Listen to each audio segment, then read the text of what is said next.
What is going on? Welcome to Ryan and Brian Talk Sports plus Niclarson. Maybe eventually we'll get Nick in the actual title, but for now, it's still funny to me. As Me always, we too. appreciate our sponsors, Pickett Sports, and I guess we're gonna appreciate sleeper picks. Is that what we're gonna be doing here? We I think we appreciate both of should. them. Yeah, we always should. No, we appreciate them doing our show. How are you guys doing today? All good, man. We got 12 NBA games, so embrace it before we have a full 24 hours tomorrow without basketball.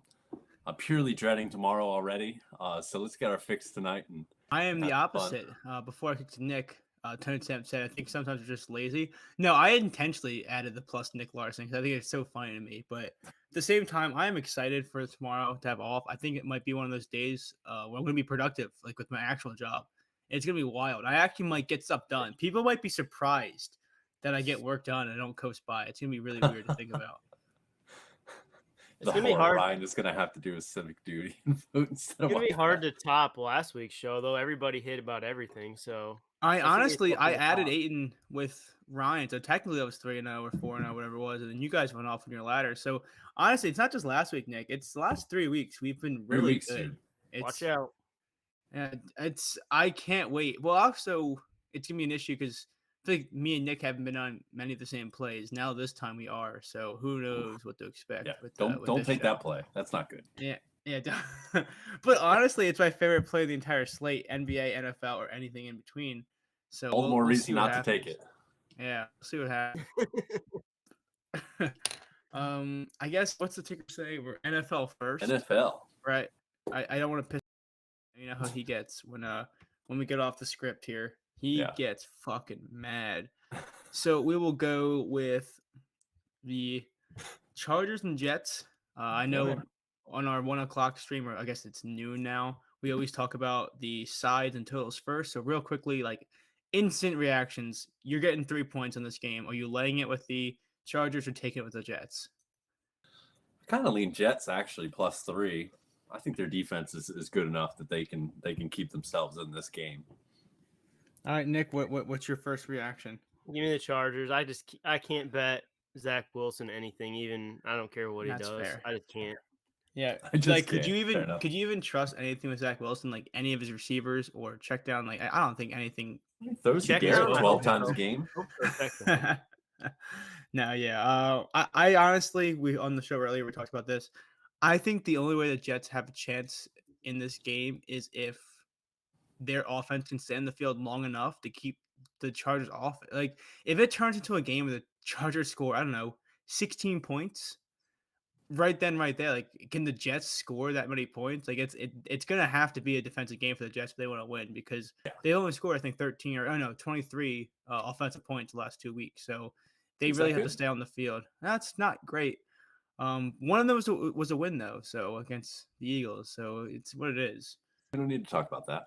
Yeah, well, I didn't want to talk about it. I just had to bring it up at least a little bit. So Fair enough. Fair enough. yeah, I do think it's gonna be a good. It's hopefully gonna be a decent game. I actually fell asleep yesterday during the Bills Bengals game. I never fall asleep early during the games, but I had to wake up early to drive from Jersey, like New York area, back to Philly. So it was a 3 hour drive. So I was up at like 6 o'clock to drive before the Frankfurt game. So at some point in the third quarter, I set an alarm to make sure I was up for the fourth quarter, and I just woke up at like 4 a.m. so Nice. so I just passed out. That never happens to me. So it was a hopefully this game doesn't put me to sleep. Yeah, I hope not. It kind of feels like it has the potential to, but if it does, then we could just switch over and watch 12 NBA games. So Right. at least we have 12 that in our NBA back games, pocket. yeah. It's better So than let's sitting in get like October where all we have is one football game. We like our lives depend on this game being good. yeah. So let's get into it, Ryan. How many plays do you have for Monday Night Football? Actually, I have One. two. I have two that So you lied. You put up a one, and then you yeah. just straight up fucking lie. I didn't send Tone a second one. I put it in too late. So, That's but fair. I'll just And talk then about Nick, that for a is second. is your play just the one we're on together, or do you have a second one? No, I got a second, so I'll let you cover our play, and I'll take the other one, and I'll just All right. add Well, to. we can do it together. I think I Okay. honestly, Aw. I really hope I'm right here, but I always feel doomed. Me and Nick on the same plays, but I've seen some chalk on it. I just don't know if I see it losing. I think it's a great look. So we'll give it to Ryan first so we can kind of cover that. Then we can go into our play together. Sounds good. I don't really even have much of a write up for my first play. There's a 30% boost on FanDuel for a parlay. So I just did a 3-leg parlay. It's a builder. I get a lot of requests in the Discord for builders, so I kind of just fulfilled that request. So I went Keenan Allen 5 receptions, Austin Eckler 3 receptions, Garrett Wilson 4 receptions. With the boost, it's plus 113. So I just went 1 unit on that. But the write up is those guys catch passes. My next one is Quentin Johnson over 30.5 receiving yards. This one may have moved in a couple hours, but I can't imagine it's moved too far that it would become unplayable.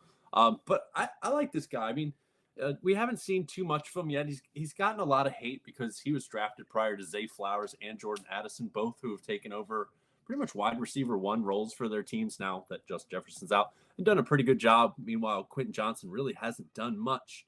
Until last week, I thought he played pretty well.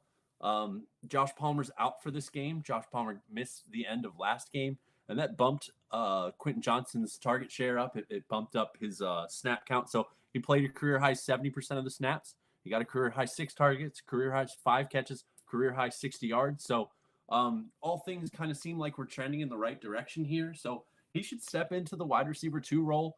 His competition for snaps as far as wide receivers are a guy named Darius Davis.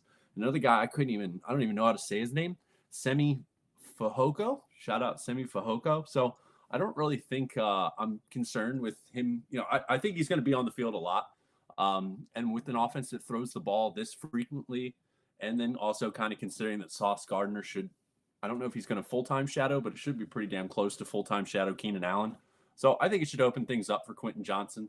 It's not asking for too much for an offense that passes quite like this. So over 30.5, it's 31.5 right now on FanDuel. So very, very playable in my eyes. Like the spot for the rookie to kind of start to make a name for himself.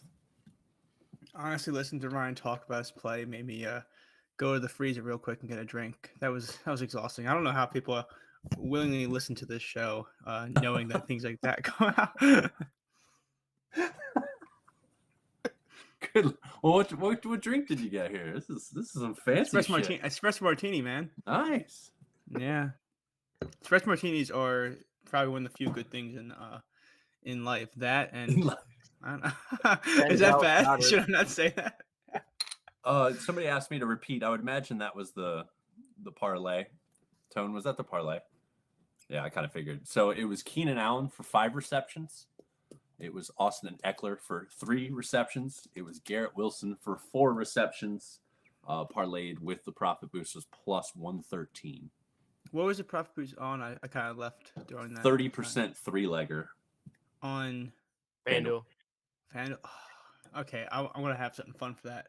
Yeah, I'm just gonna get right into it. I don't know, Tone Sam, do you have my same game parlay ready? All right, I'm gonna go in a weird reverse order here. I'm gonna give my plus 750. It's boosted to, I think with 25%, it's boosted to like plus 930 or something like that. I took Brees Hall plus receiving yards and Keenan Allen 50 plus receiving yards. So I know Nick is also Nick. Did you laddered him up to 50, right? Yeah, I laddered him up to 60. 60? What's up at 50? Yeah, that's fair. I'll say this. It's a combination of my biggest play of the week is Brees Hall over 17.5 receiving yards. I got it at open. It's like I think FanDuel's 23 or 22.5. A lot of places are 20.5. I know it's 19.5. 19.5. I figured MGM and some other slower books would be 19.5, which is why I'm so confident to still give out on the show, because under 20, I really like it. I was surprised to get a 17.5 minus 120 when I did on Friday morning or Thursday afternoon, whatever it was. I think it's weird. His prop has been 15.5 the last 3 weeks.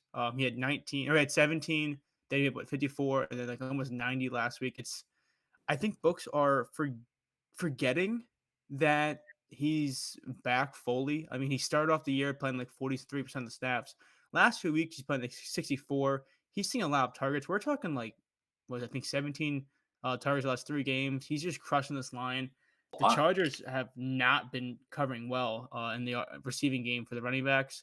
A lot of people are getting it on the Chargers. I'm 2-0 already this year going against the Chargers.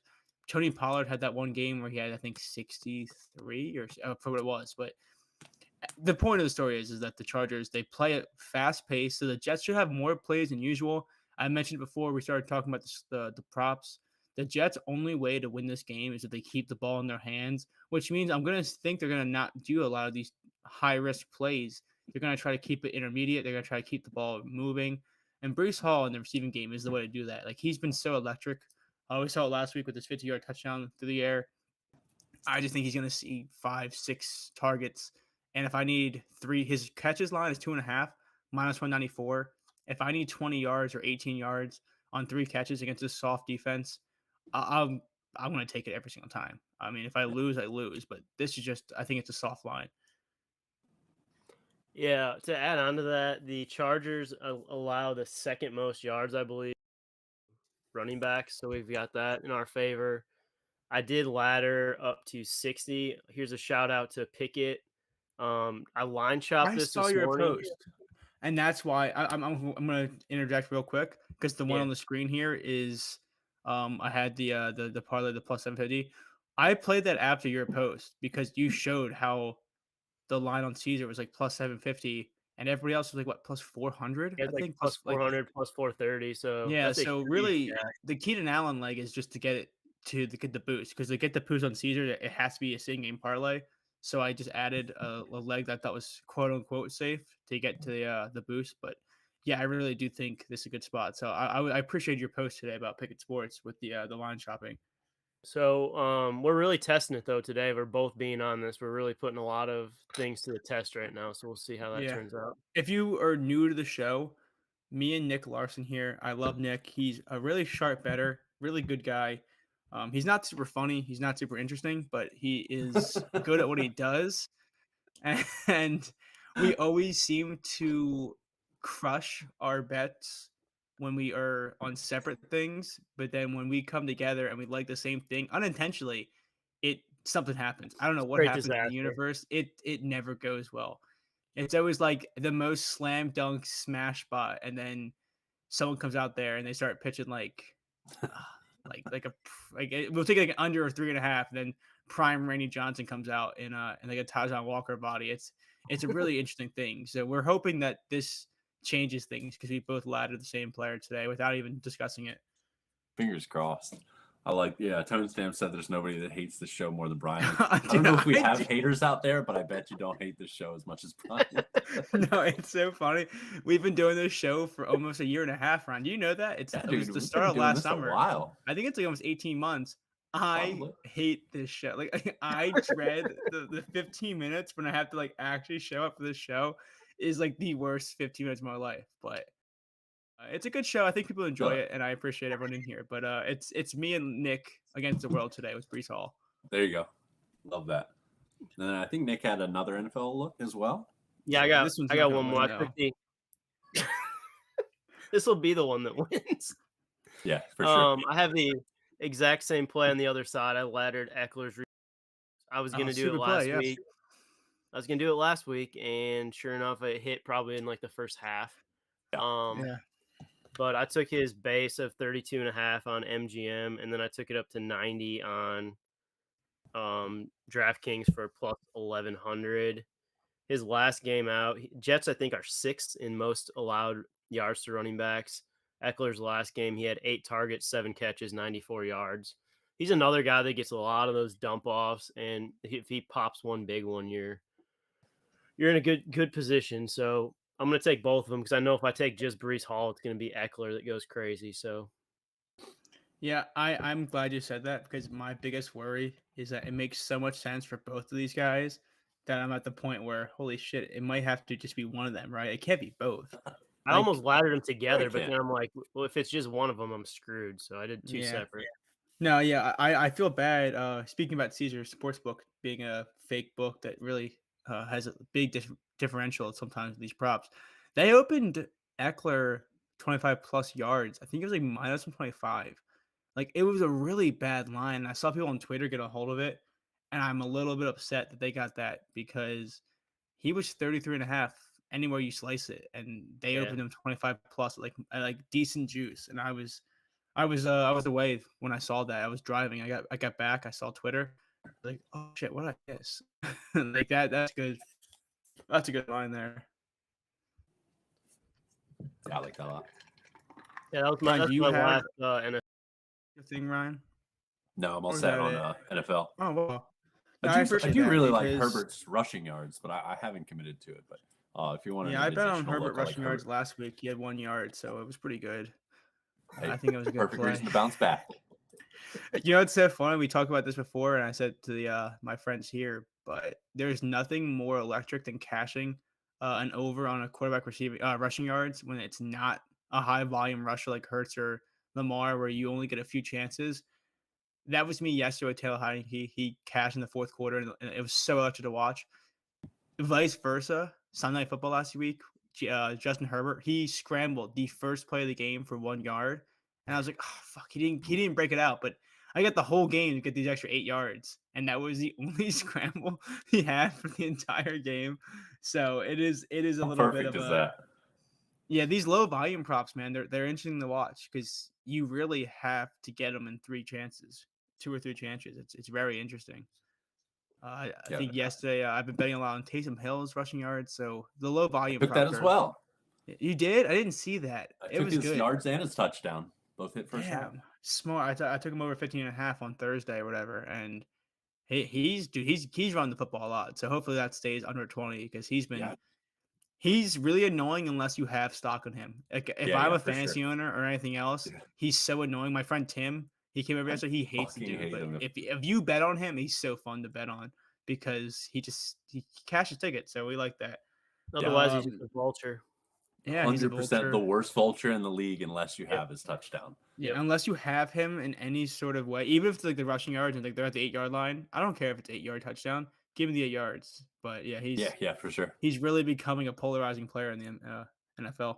Yeah, I mean, hopefully, I mean, hell, I'd almost say let's keep this on the hush hush because like that line was so stupid. Like almost like Yeah, I hate to I saw say 15 and a that half. I line was bet it within horrible, like but 6 seconds. yeah, that was Yeah. a joke of a line. I mean, he just dismantled. I don't even know what he ended with because I stopped paying I think attention a little bit after it 34, hit. But 36, something like I mean, that. with the But volume that this guy's getting, especially in games that they win, I mean, yeah, he got 11 carries yesterday. That's yeah, fucking I nuts. said this yesterday. We won't harp on too much, but when I bet on it, people thought it was really gross. Since 2021, in games that the Saints have won, I think he's over that line in all but 2 games. It's like 70 for Wow. 19. It's crazy. So if they're heavy Damn. favorites against like a shitty team like the Bears, like just play it. But we'll Yeah. move on because I do think this is a game where we talked about on the noon show. As much as I want to have a side or want to have an opinion on total, this, that, I don't really like this game as much, but I do think there's some fun props. And I think the props are where we kind of hinted at. It's in these low volume receiving props or some like Keenan Allen looks with the volume, but I don't think there's a lot here. So I think we can move on to the gigantic NBA slate. Gigantic.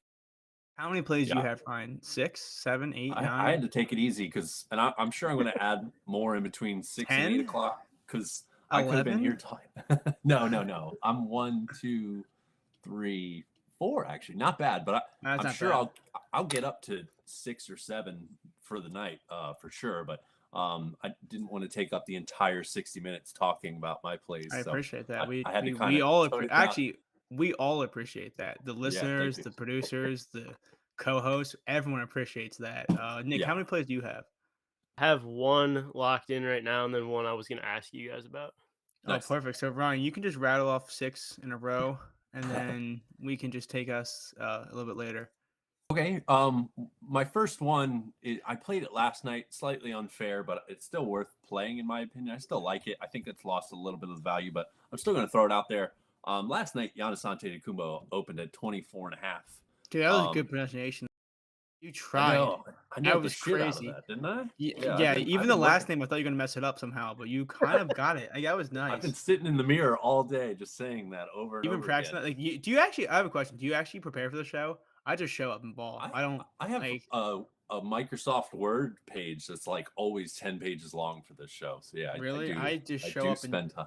just wing it. You can probably Yeah. tell with how half-assed I give my explanations, but I appreciate that. Yeah, if I did more shows, I probably would prepare less. But this is my one a week, so I kind of go balls to the wall a little bit. However, Giannis, I think he's around 26.5 on all books. I still like that. I took him his straight for 0.75 units, and then I put 0.25 units on 30 plus, which was ridiculous at the time. Plus 240. It's probably plus 180ish. I still like it, man. I mean, we're talking Giannis for 30. I know this team's a lot different now with Dame, and they're sitting there trying to figure everything out. But for these odds, man, in this matchup, give me all the Giannis stock tonight. Brooklyn's allowing 52.3 points in the paint so far this year. That's 8th most. Niclarson continues to be out. Ben Simmons is at the 5. Dorian Finney-Smith at the 4. We'll probably get a little Day'Ron Sharpe, maybe a little Royce O'Neal, but I'm just talking about guys that can't cover Giannis. And we have an over/under of 233.5. So actually, well, I have two today. Yeah, I have 2 mini ladders on this game. So I'll get to my next one in a moment on the other side, but I think it's a nice buy low spot. If you followed me for a long time, especially NBA, I buy low all the time. It's probably my preferred way to try to find my spot. So he's only taken 21 shots in the past 2 games combined, which is unheard of. Prior to that, the other 3 games, he averaged 18.7 field goal attempts. Last 2 games were against some pretty tough matchups. You got Mitchell Robinson and Julius Randle in the paint for the Knicks, and then the Raptors just have like weird, lengthy, quick guys that give you a shitload of trouble for some reason. It kind of felt like that should have been a good matchup for him, but that team just plays incredible defense, so it just didn't turn out to be. So, granted, last year Giannis wasn't sharing the ball with Dame, but versus the Nets, he had 33, 26, and 43. So it's a matchup that he likes to see. It's a matchup he's done well in the past, and at these numbers, I was so thrilled to scoop them up, and I'm still taking the 26.5 and then sprinkling the 0.25 units on 30 plus. I'll go ahead and move on to my next play. It's in the same game on the flip side, on the net side, and then I'll pass it off to you guys. I went Cam Thomas mini ladder. So I think he was 22.5. Sorry, I can't remember. Let me check Pickett real quick. So he is at 22.5 is minus 120 on FanDuel. And then his 29.5 or his 30 plus is plus 370. So I did the same thing. I did 0.75 on his straight. I did 0.25 on 30 plus. Cam got off to a crazy start this year. He rattled off 3 straight 30-point games. Then he struggled the last 3 games to shoot just 34.4% from the field over the last 3 games. But the Bucks have been super generous to guards, especially kind of like the smaller guards. So I think this is a spot he can improve his efficiency. They gave up 45 to Brunson, 24 to Schroeder, who's not really much of a scorer. They give up 35 to Hero, 31 to Maxey. So these are guys I kind of see in similar roles, similar light as Cam Thomas. We're seeing 33.2 minutes now for Cam. He's finally kind of unleashed. He's shooting the ball 19.7 times, 6.5 free throws a game for Cam. So Dame and Beasley, I don't really see them matching up very well against him. So I think he can go off and score 30 plus here against the Bucks. I'll start with my question for you guys since it involves this game. Who guards Ben Simmons? Do you think it's Giannis? Guess so. Yeah, I mean, there's not much length for the Nets team as a whole. Yeah, right now, I think so. Currently, I mean, I don't know who Tough else. to say. Maybe a little Middleton, but he's not playing that many minutes yet. So yeah, he got bumped up a little bit last game, but yeah, right. He's still 24 minutes or something like that. Yeah, I mean, I guess Giannis. It's going to be kind of a weird matchup. Do you think it'll be? I'm looking who to play assist against the Bucks. If I go with Dinwiddie or Simmons. Yeah, that's tough. I would personally Dinwiddie go Simmons. Yeah, I think Dinwiddie could score this game. Yeah, I think Simmons is probably the better bet. Okay. Yeah, I'm just losing my mind because this is so stupid. The one of the play I want to talk about, it just got locked because fucking SGA is listed in, which is so stupid because did we all over again? But did we not already know he was going to be in? Like did they really have to look this for that? Yeah, that's brutal. I'm going to talk about because So wait, Nick, you talk about your play. Sorry, I didn't mean to interrupt in that way. I just hate the fact that everything just locked. There's nothing worse than trying to give a show out on this a play on the show and then watching everything lock in front of you. I was just wondering who you guys like for assists there because I was thinking about pairing them with Maxey. I don't know your thoughts on Maxey assists tonight.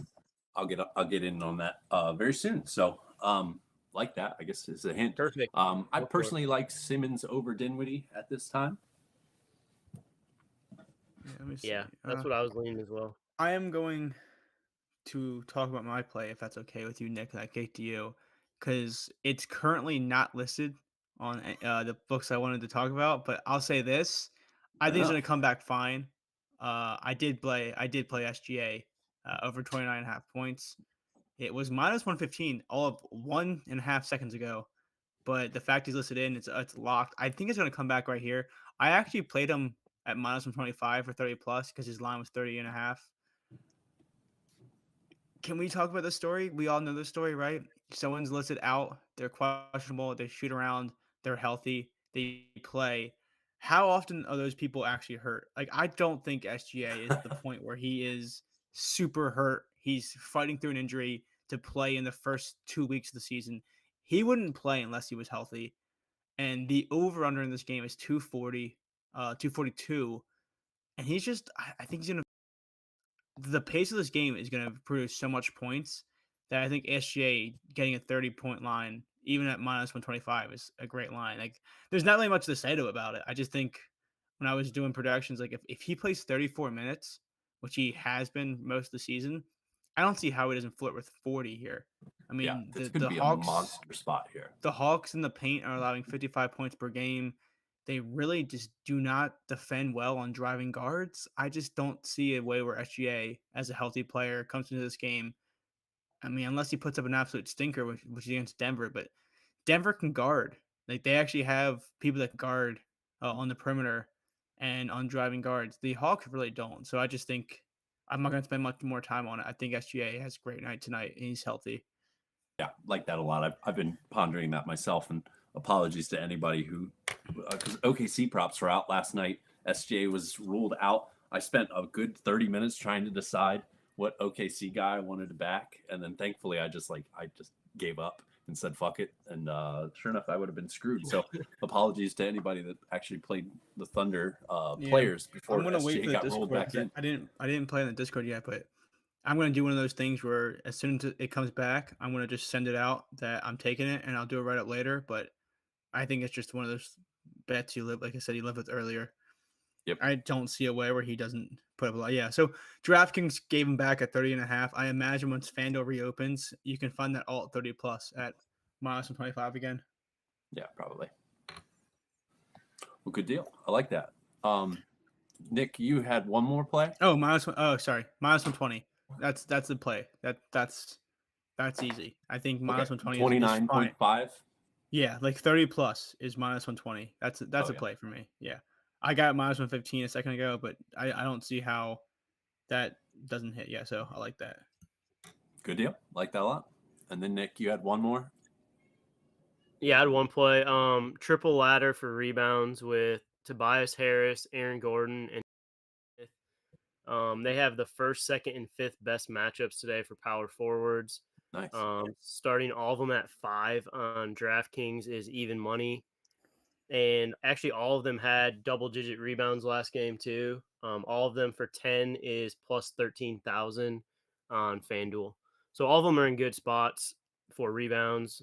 Probably the best two matchups are probably Tobias and I think it's Gordon, but Jabari's been a monster lately with rebounds too. He's been around 8 to 12 every single game. So Yeah, sure has. as long That's as a nice Joker roll. doesn't steal all of them from Gordon, that's my biggest concern. But he's had a couple stinkers of like 2, but then he's also had a bunch around 8 to Yeah. 10. So Yeah. No, the Pelicans, I mean, it's a combination. The Pelicans lack size outside of their center position, plus they miss a lot of shots. Like, it's a bad combo. I mean, a good combo if you're betting against their rebounds. Combo in terms of back team that's going to allow that many rebounds. Plus, they allow 14.3 offensive rebounds a game. So Jokic and Aaron Gordon on the offensive board should be able to have a field day. right. Like that a lot. Brian, how many more did you have? I just have one more. How many do you have again? 2? Two more. I'll rattle. I'll rattle off. I got to go with my guy here, Tyrese Maxey. Over, I think, 8.5 points plus assists. I'll start with the Wizards first because this team fucking sucks. And They're betting bad. against them It or sounds mean for to say they're bad. yeah, they're really bad. Yeah, they're real bad. Poole has been atrocious. Their defense is so bad. Every game's pretty much been a blowout. They're allowing the 5th most points in the paint, the most points per game at 125.2. They're allowing the worst field goal percentage at 50.8%. So blowouts are a fear, but the thing that I found comfort in is that Maxey just doesn't leave the floor. You know, uh, he just plays through it. Shout out Nick Nurse, dude, and Maxey because he's just happy being out there for 40 minutes. So couple games ago, the Sixers beat the Blazers by 28 in the 3rd game of the season. Maxey played 35 minutes. It's a normal workload for most guys, if not an increased workload for most guys. So that was his blowout minute. So we know that he's going to be out there. They also had a pretty comfy win on Saturday against the Suns. I know Brian doesn't want to talk about that one because of Embiid, but Don't even bring it up. yeah, I was on Embiid that day too. I have a Don't get me wrong. point to talk about that when you're done too. Yeah, I was on Embiid that game too, who played 0 fourth quarter minutes and finished 4-point shy. Nonetheless, Maxey played 36 minutes in that game, and the other 3 games that were closely played 40, 40, and 41. So, man, it's going to be out there. So I always take a lot. You know, it's always nice knowing that your player's going to be out there. I do bet kind of off the wall a lot in NBA, and sometimes I do get screwed by guys playing 21 minutes or something like that. So it's nice to be on the flip side and play a guy that I know is going to be out there for at least 35 minutes. He's at these 38 minutes a game that he's playing is a 23.9% usage rate. 18 field goal attempts. He's shooting 7 threes, 6 free throws. He's also averaging 11 potential assists a game. So with that kind of volume, with those kind of minutes that he gets, I honestly think he could sail over this line. I mean, I guess my biggest concern is if Embiid just rattles off like a 50-point game, which is not impossible by any means. But in a game like this, he sometimes likes to just no, it's not patting the stats, but on a barbecue chicken type of night, he can score 60 if he wants to. Yeah, he definitely could go absolutely crazy, and that I guess would be my biggest fear for Maxey. But like I said, Maxey's going to be out there so much against such a bad defense that I think he could sail over this line. I think it was 28-5. Yeah, everything I played this morning. That's why I keep saying I think this and I think that. I got to remember. his 10 book of right for the show, he doesn't have active lines in front of him. It's very interesting to think about. Yeah, I always do that on the fly. Isn't that something? Yeah. I'm glad you brought that up. I like Maxey a lot. He's playing a lot of minutes. I call BS on Nick Nurse, the whole philosophy that he's got no matter what. He ever plays high minutes. Saturday, Embiid just didn't play in the 4th. Really wanted an extra 90 seconds to get those 30 points. But yeah, this is a game where I'm glad you brought that up because I wanted to bet on D'Anthony Melton. I wanted to bet on Melton's props, whether it's assist or points. Because if you think it's a blowout, Melton could get a longer run. But then 4th quarter on Saturday, same thing. Melton didn't see any minutes. So I don't know if Springer and Martin Jr. are going to be those guys, but he only played 24 minutes on Saturday. So there was a part of me that really wants to back him against a good matchup. But like you said, in a game like this where you would hope the Sixers blow them out, guys like Maxey are fun to back because you know they have a lot of minutes to come. You don't really know what to expect from Embiid's minutes, Melton's minutes. Even Harris plays a lot of minutes, but who knows? Like, I do think Maxey is in a good spot here. For sure. Like that a lot. Yeah. I have I don't know if one you saw more, this. but There's I'll pass off to you. There's an assist gate for D'Anthony Melton. Apparently this season he's averaging like 5, but he's averaging like 4.5 potential assists a game. There's a whole thing on Twitter I saw today where he has more assists than potential assists for the season. So I don't know what's going on with him. But I was looking at times actually. Yeah, but like for the 5-game sample size or whatever it is, it's weird. I've seen it for like a game. So I don't know. I wanted to bet on Melton's assist today, but after seeing that, got scared off because who knows what the hell's going on with that. Yeah, I mean NBA.com. I've seen. It feels like they're doing a really poor job of tracking potential assists this year. They oftentimes don't have the prior games data at all, ever. I mean, I'd say that happens like 30% of the time now. So it's kind of tough to make assist plays if you don't know how many potential assists they had last game. But well, even I said it on the show at noon with Josh, our friend Josh and Will Hill. I wanted to bet Embiid's assists like religiously to start the year without Harden, and it won like every single game. but I got scared off it because the week one, the first game, I bet it over 3.5, it hit, or over 4.5, it hit. Then I checked his potential assists. It said like 5 assists on 4 potentials. I got scared off ever playing it again, and then he'd have like 7 assists. Then he went crazy. It's on me for not playing it, but the reason I got scared off it was because I was like, oh shit, did I get lucky by cashing that play despite his low potential numbers? But he's just been crashing it. So it is interesting to play assists. It's one of the more high variance props in the NBA is assists because you don't know what to expect. Yeah, it'll drive you fucking crazy too. That actually my last prop is an assist play that I can't wait to. I'm glad be we just really shit on frustrated assists for at. the last 20 minutes so you can bet assists a little bit more.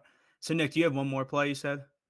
No, I'm gonna put one together with what did you call it? Assists? Yeah, I'm gonna put one Yeah. more with assists Oh, together, thank you but for sharing that. I Yeah, I haven't appreciate I that. haven't posted it yet.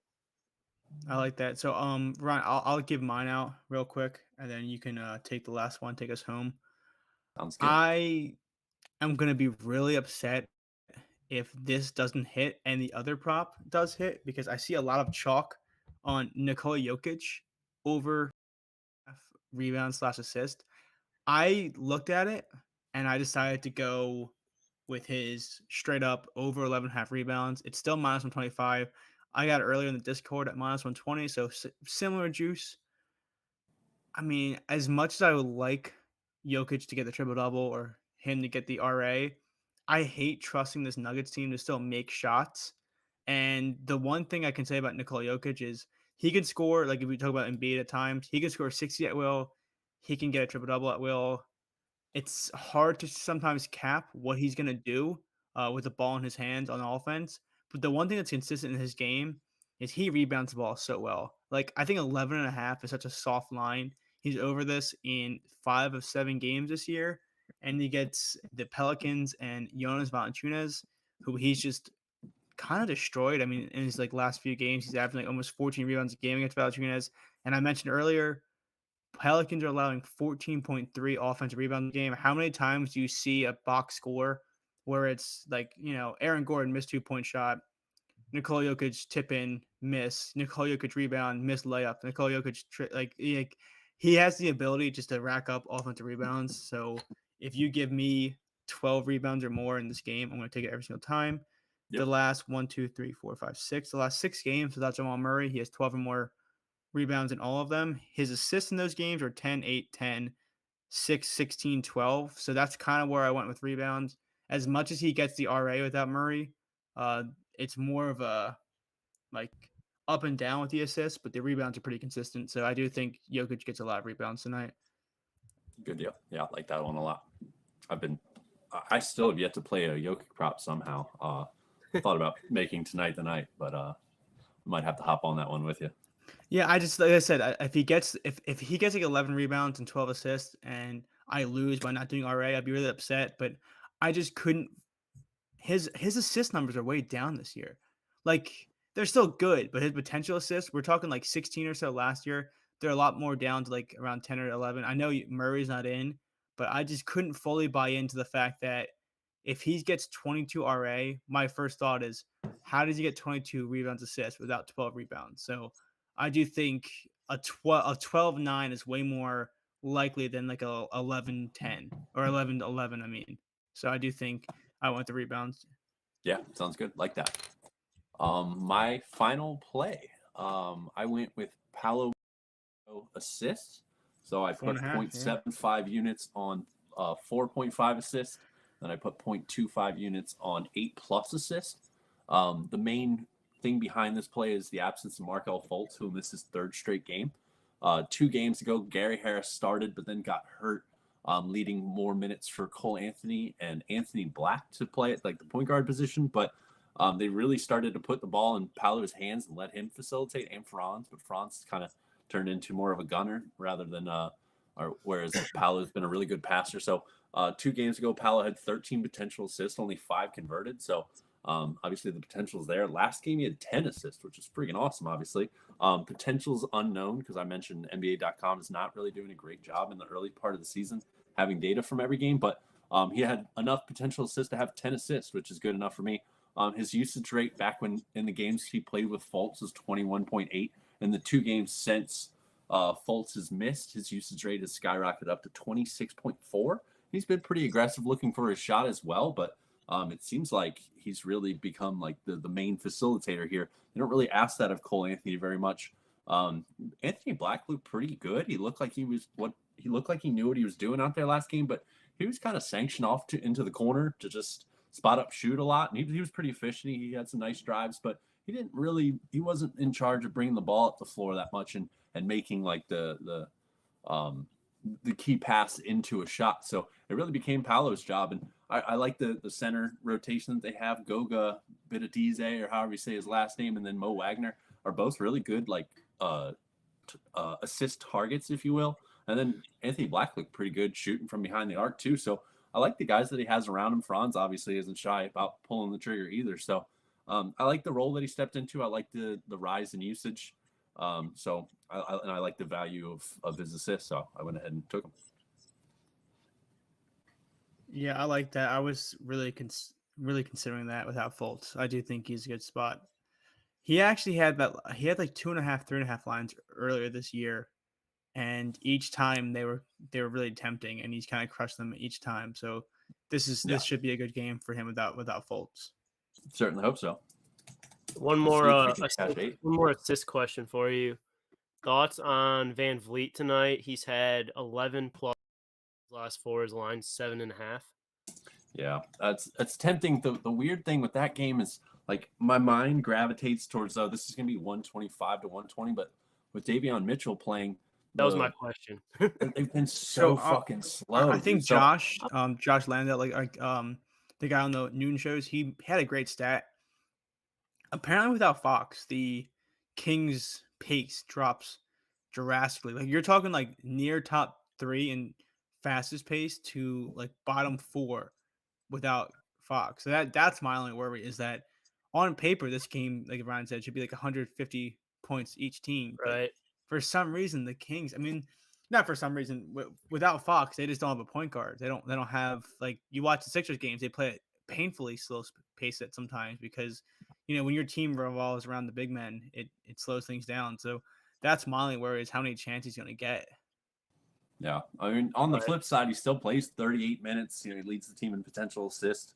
I will say he's converting at a really high rate in the last 5 games, 8.8 assists on 13 potential assists. So they're converting at a very high rate. It'll be interesting to see if that can continue. That's some really good shooting. You could probably shout out Dylan Brooks for that, who's shooting like 60% from 3 and 60% from the field, which is mind blowing because it's probably not Jalen Green since he's shooting 40%. But yeah, I mean, it's plus odds, right? Oh, it was. I don't know what it is now. I knew the pace of play would be the issue with that.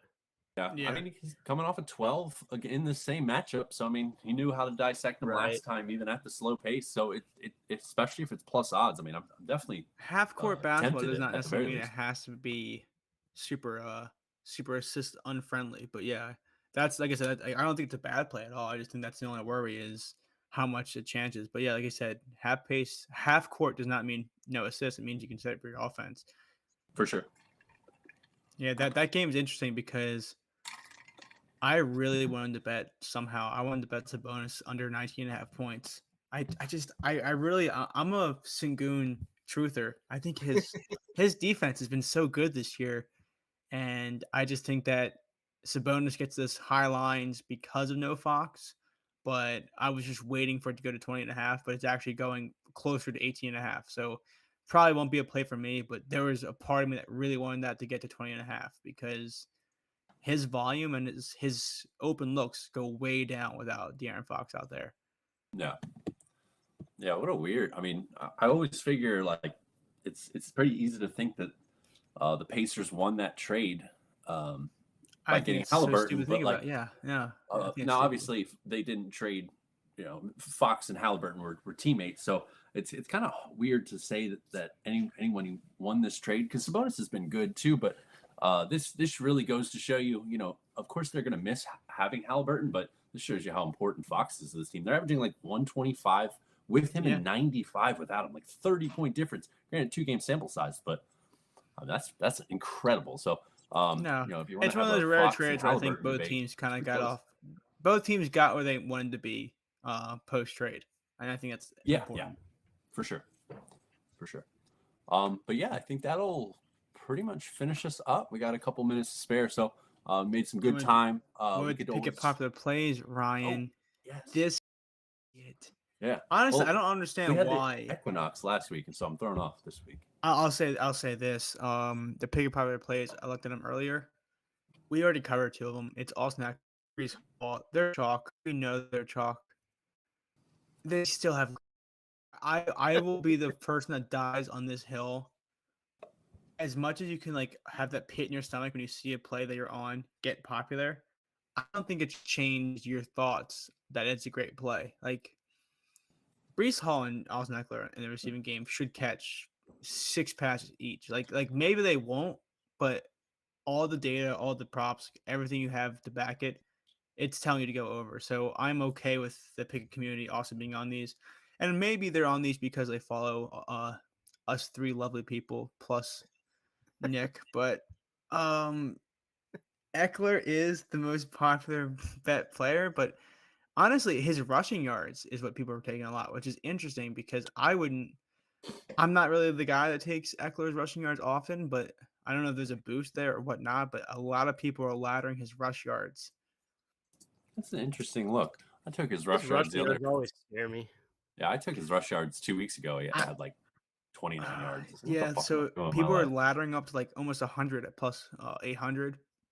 My thing with Eckler Jeez. is I think I either take his receiving yards or I take the combo. I don't know if I've ever bet him straight up on just rush because with Josh Kelly there, there's just too much gray area of who gets the carries. So I don't know. Are you I mean, looking at it, shit. Ryan? I mean, he got 15 carries last Yeah, game, and then 15 with like 100. the Jets have allowed the second most rushing yards per game. So maybe there's something there. That's an interesting one. They allowed 203 rushing yards last game. So um, I don't know, something to think about. Obviously, picket communities They is thinking sniffed it heavily out. Yeah, about it's the that. most bet prop of the day. Wow. The third most bet player. I also don't hate this. It's Garrett Wilson. I mean, I know me and Nick are on Brees Hall, but this Chargers I love defense, Garrett Wilson though. this Too. Chargers defense has been so piss poor in the passing game.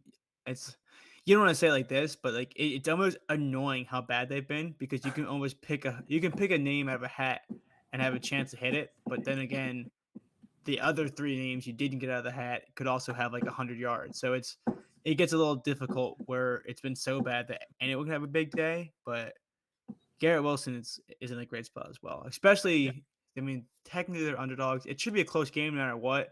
I don't think either of these teams are going to get in this game script where they have to run the ball 100% of the time. So I do like Garrett Wilson. I did bet on Brees Hall, but Garrett Wilson should have a great game. Yeah, I mean, 46 targets in the last 4 games kind of speaks for itself. I mean, he's obviously Zach's favorite target when he does drop back, and he's dropping back quite a bit, even though he's not very good. So, yeah, I want to see that dude with a real quarterback. dude, one day maybe He we'll had get him to for see 4 that. snaps. We had. That's exactly right. 4 Yep, we snaps. had He that had for them. 4 snaps. Maybe Four. Rodgers comes back at the end of this year, and we get to see what it looks So like. But okay, we'll end the show soon because we have to before 6. But have you guys seen these conspiracy theories that Rodgers never got hurt and it's it's not real, but like all these NFL script writers are like, oh, he didn't get hurt. He's gonna come back like week 14, 15, and it's gonna be the most miraculous thing. He never tore it. Like it's so funny to listen you to can Twitter see it sometimes. tear. Yeah, no, it's just so funny to listen to Twitter and their whole like their storybook that Rodgers is fine and Yeah, it's somebody whole shot him like with a BB gun from the stands to cause the rattle in his calf. That's all it yeah. was. I'll say this. I like Aaron Rodgers. I hope he doesn't play again this year. No way, right? Like, you can't play and be completely fine. Like there's gotta be a huge risk factor at his age to play again this season, right? Like am I being a hater? Am I being Yeah. stupid? Like okay, thank you, Nick. I just he keeps saying he's gonna play before the playoffs, maybe like that he might be able to return sometime soon. I've torn. I No never torn my way. Achilles, thank God, but I've torn my calf before. Like I tore both muscles of my calf. It took me 5.5, 6 months to come back after surgery. I don't know how you come back sooner than that with an Achilles. Like it's Especially at 38 years old. yeah, that can't be right, right? It would defy all we know, pretty much. Yeah, the script writers have it set for this year for the NBA for the Yeah, for sure. to wrap Comeback up. Do player you of the guys want to year. go through? Do you guys want to go through our plays? I'll go first, real quick. We'll kick it. Yeah, man. Nick. I have 3 plays. I have Brees Hall over 17.5 receiving yards. It's playable at the current line of 19.5 on MGM. I also bet on SGA Shea Gilders Alexander. I guess it's Shea, whatever you want to pronounce it. It's SGA plus points on FanDuel, minus 115 right now. And then I took Nikola Jokic over 11.5 rebounds, 20 on points bet. It's now minus 25. Good deal. All Go right, ahead, Nick. and then my plays for tonight. I'm with Brian, so wish us luck on ladder. I also took Austin Eckler ladder starting at 32.5 on M, up to 90 plus on DraftKings at plus 1100. I have a triple rebound ladder. Aaron Gordon, Jabari Smith starting at 5 on DraftKings, even money, and then 10 is plus 13,000 on FanDuel. And I think I'm going to add Simmons and Van Vliet, 6 each is even money. So I think that's going to be my last ad. Nice. Good deal. For NFL, I have Quentin Johnson over 30.5 receiving yards. That was on point. 31.5 everywhere. Still taking that happily. Giannis Antetokounmpo, I have him over 6.5 since that's what it's bumped up to now. I went 0.75 units on that. I went 0.25 units on him to score 30 plus. Also did the same betting style with Cam Thomas. I took his over 22.5 for 0.75 units, 30 plus for 0.25 units for Cam. Then I took just a straight up 1 unit play, Tyrese Maxey over 28.5 points plus assist. And then my final play was Paolo Banchero over 4.5 assists. I went 0.75 units on 4.5. I went 0.25 on 8 plus assist. And that should wrap us up. 6 o'clock sharp. Got an hour to go eat dinner before this begins. And as always, we appreciate everybody tuning in. We appreciate Pickett Sports as well as Sleeper Picks for sponsoring our show. And we will see you next Monday.